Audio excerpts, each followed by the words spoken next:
Hello' guys, welcome to my channel. তো guys, মোৰ জীৱনৰ প্ৰথমটো ইউটিউব ব্লগছ মোৰ ছাইডৰ পৰাই আৰম্ভ কৰিম বুলি ভাবিছোঁ। আৰু আপোনালোকে পিছত দেখিব পাৰে মোৰ আমাৰ এইটো ছাইড, এইটো আমাৰ ছাইড হয়, এইখনে আমাৰ ব্ৰিজ হয়।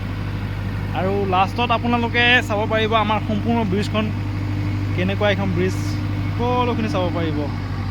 চাওক, এইটো আমাৰ ছাইড হয় আৰু ইফালে কাম চলি আছে ইফালে। তো কাম বোলক, কাম চাম অলপ দেখুৱাই দিওঁ।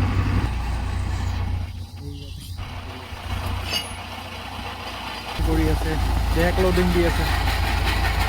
ইমান শব্দ জেচিবিখনৰ, এচি যোগাৰ লগাই কিনে জেক লোডিং দিব। বা আইডিয়া দেখিছেনে নাই? কি আইডিয়া লগাইছে এইটো। তো এই ইয়াৰখনত ডাম্পাৰত লোড দিব জেক। এইটো চাওক, মাল লোড দিব।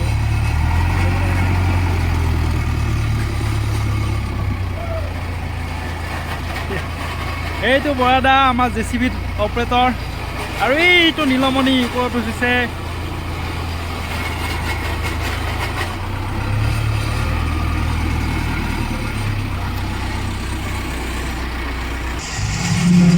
আৰু এইখনে আমাৰ ব্ৰিজখন, আৰু এইটো আমাৰ কেম্পটো হয়।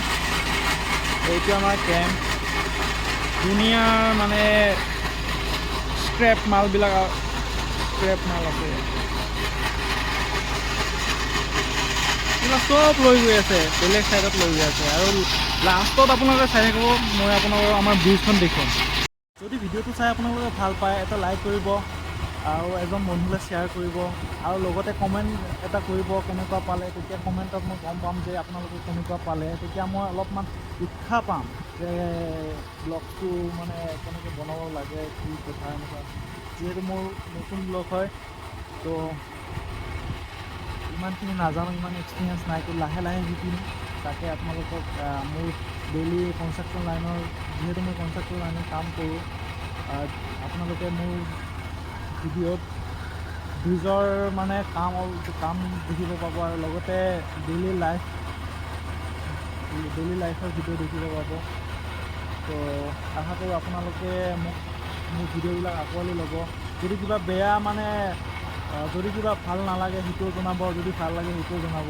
তেতিয়াহে গম পাম যে মোৰ কি ভুল হৈ আছে, মোৰ কেনেকুৱা মানে কণ্টেণ্ট বনালে মানে ৰাইজে আঁকোৱালি ল'ব, সেইটো আপোনালোকে মোক জনাব। চাব পাৰে আপোনালোকে, বেয়া নাপাব। আৰু মোবাইলটো অলপমান বেয়া, ভিডিঅ' কোৱালিটি বৰ বেছি ভাল নহ'ব পাৰে। তো যিহেতু মোৰ প্ৰথম ব্লগ, মোৰ ইমান এক্সপিৰিয়েঞ্চ নাই ব্লগ কেনেকৈ বনায়। তো মই চেষ্টা কৰিছোঁ আপোনালোকক দেখাবৰ কাৰণে।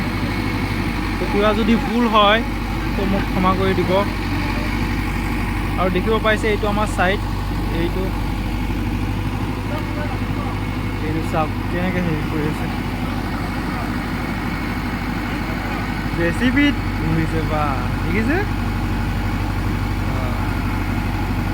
তো শেষত আপোনালোকে চাব পাৰিছে আমাৰ ব্ৰিজখন, এইখনে আমাৰ ব্ৰিজখন।